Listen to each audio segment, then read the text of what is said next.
Hello, this is Archie Dunlop with Talking Astrology with Archie on Thursday, June the 8th, 2023. Have you ever heard of Timothy Leary? Timothy Leary used to be very famous. He was a Harvard psychologist who was a great advocate of LSD use in the 60s and famous for his catchphrase, turn on, tune in, drop out. But I don't really want to talk just about his attitudes to LSD. He wrote this book called The Politics of Ecstasy. Maybe it was a somewhat silly book, flippant book, but he had lots of chapters in it. Some of his chapters were very short. Now, one of his short chapters was, I think, called What to Do If the Viet Cong Drop LSD in Your Water Supply or in the reservoir. What do you do? I think he concluded it wasn't a big problem. He also asked the question in another chapter, and I think it was probably the shortest chapter in the book, and it was titled How to Start Your Own Religion. And I think he said, only you can do it, baby. Now, that's probably good advice. I mean, after all, there are perhaps as many ways to God as there are humans on the planet, and probably a lot more than that. So, starting a religion is a tough thing to do. And there isn't really a textbook way of doing it. We can look at how a religion has been set up in the past. Look, I don't know, for example, how the Mormons set themselves up. But are we going to be able to pull it off again? Or are we going to be able to do the same what L. Ron Hubbard did with the Scientologists? No. But it is true that some people do want to really start a religion. And today is June the 8th, and it's the anniversary of the French revolutionaries' attempts to create a religion around the supreme being. Now, if you think I'm rambling, I'm not. Well, probably I am rambling, but it is relevant to what I think is going to happen now. I mean, when I say now, over the next few years, don't worry, it does get relevant. June the 8th was the festival of the Supreme Being. And in the previous month, Maximilian Robespierre and friends had established the cult of the Supreme Being as France's official religion. And on June the 8th, they were going to have they had a big festival. Now, to give you some taste of this festival, I'm going to read something to you. So this is a website called Liberté, Égalité, Fraternité, exploring the French Revolution, and it just talks about the cult of the Supreme Being. And it says, the Festival of the Supreme Being, 8th of June, 1794. At exactly 5 a.m, a general recall shall be sounded in Paris. This call shall invite every citizen, men and women alike, to immediately adorn their houses with the beloved colours of liberty, either by rehanging their flags or by embellishing their houses with garlands of flowers and greenery. They shall then go to the assembly areas of their respective sections to await the departure signal. No men shall be armed except for 14 to 18-year-old boys, who shall be armed with sabres and guns or pikes. And so on. It gives instructions. And so this is what was going on. And we do have a time, 5 o'clock in the morning, when this festival really started. And I actually want to look at the chart for this festival and see what was going on. So here we go. This is this picture up here is a part of a painting by Pierre Antoine Demarchi, titled, not surprisingly, The Festival of the Supreme Being. And there you have the Supreme Being, I believe. That's a little section of the painting that had the Festival of the Supreme Being. And so, Robespierre, he wanted to break from Christianity, but he still wanted a religion. Apparently he didn't like atheism. I think actually during the French Revolution, the Archbishop of Paris got executed for being an atheist, amazing as that sounds. The idea you have this religion and a supreme being, which is kind of a personification of all the virtue that is intrinsic to the religion. And so, he believes in God, afterlife, but it's new, brand new. And this is the chart for 5 o'clock, June the 8th, 1794.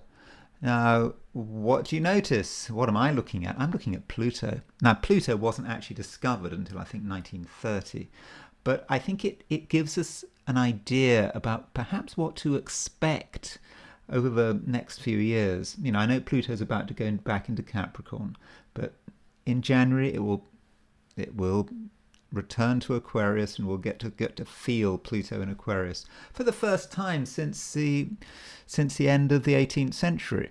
And we see that the midheaven at 5 o'clock in the morning was at 2940 Aquarius, and Pluto was there in Aquarius. So this tells us about Aquarius. As I said a few days ago, Aquarius is about the power of the state. It's also about creating something new, year zero. You strip away the past and you say, this is it. Aquarius is a Saturn-ruled sign, but it's a positive Saturn-ruled sign. Saturn doesn't just want to have control. It wants to actually create something positive. Positive when I say positive, I don't mean good. It wants to create something definite, and here we have. It wants to create a religion, a brand new religion.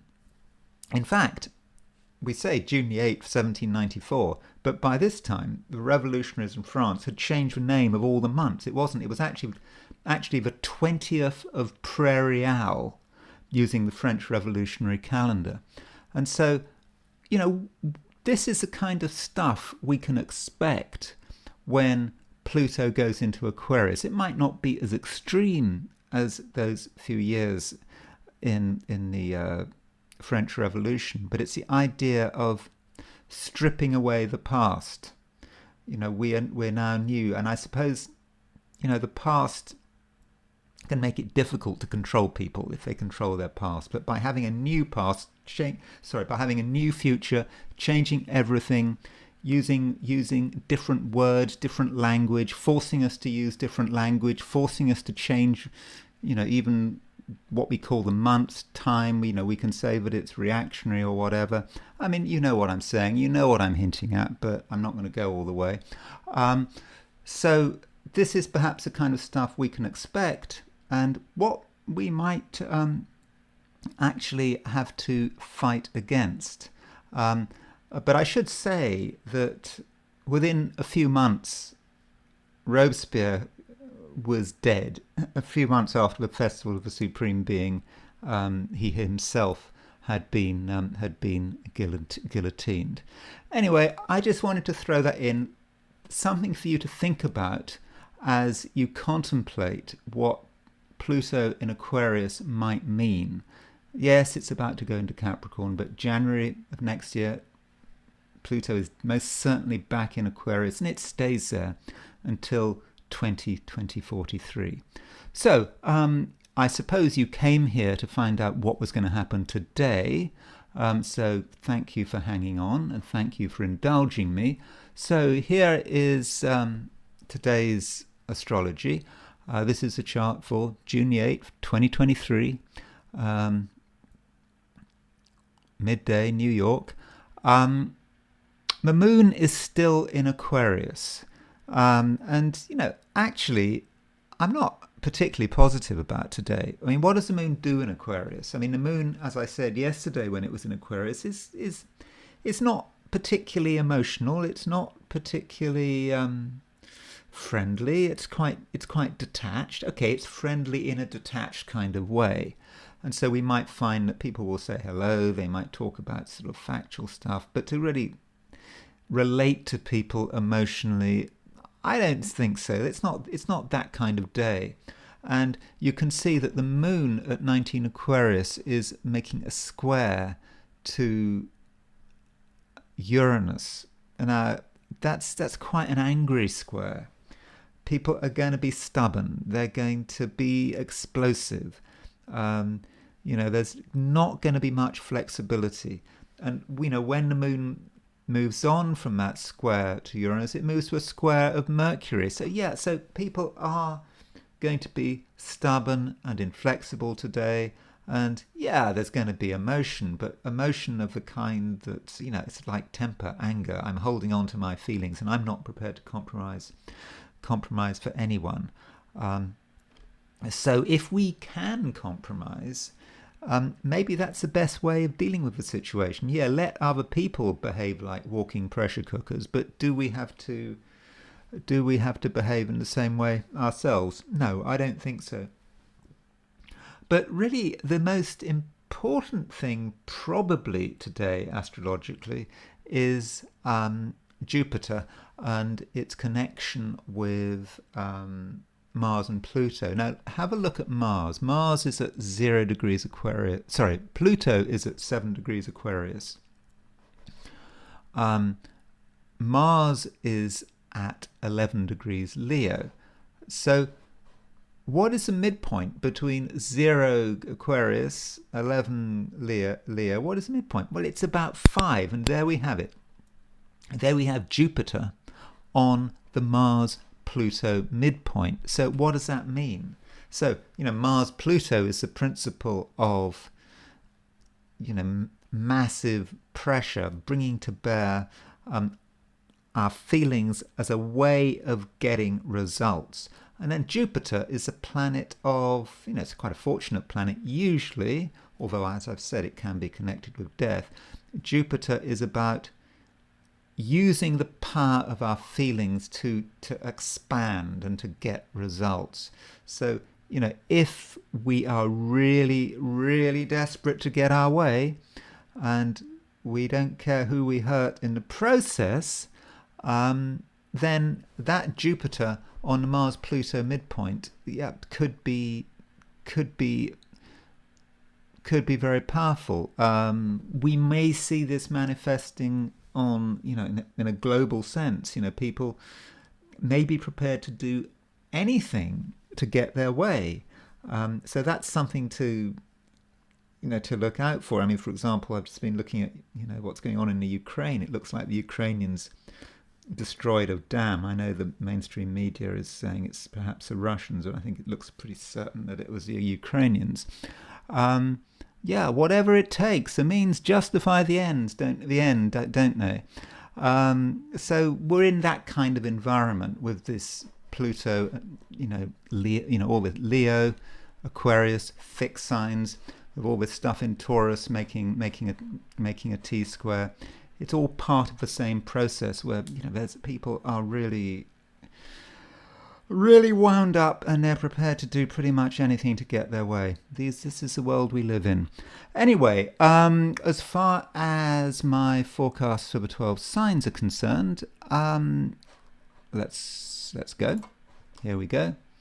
Aries, you've strong desires, but don't expect much support.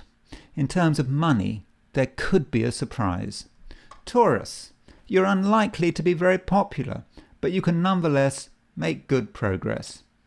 It's okay to be shocking, provided you don't take things too far. Gemini, big plans are taking shape, but they won't be to everyone's taste, so the less said about them, the better. Cancer, you are distracted, and however much you try, You can't help thinking about the underlying issues. Good for you. Leo, you can exercise a great deal of power, and it's all about the people you know. It's important to listen. Virgo, you're quite sensitive today, and dare I say it, fragile. So be careful how you go and don't take risks. Libra, you want excitement, but do you also want the whole package? If you sit on the surface, you'll soon sink. Scorpio, the places you trust might be the places that annoy you, today at least. Be clear about your boundaries. Sagittarius, you have a lot of power at your disposal, and if you focus it on one place, you could achieve something major. Capricorn, money is important, and it probably can't be avoided, but financial issues could be the source of grief. Aquarius, partners have amazing social skills and they can use their connections, but your family are annoying. And Pisces, you keep changing your stance, but at some stage you have to be clear about your expectations. Now, before I talk about the I Ching, I have forgotten one thing. The Sun and Venus, as always, making this semi-square aspect, are hitting the node Vulcanus midpoint. Remember, Vulcanus is a hypothetical planet. So that is actually perhaps one of the major positive things happening today, if we're able to use that energy. Now, the node is often about our connections with other people.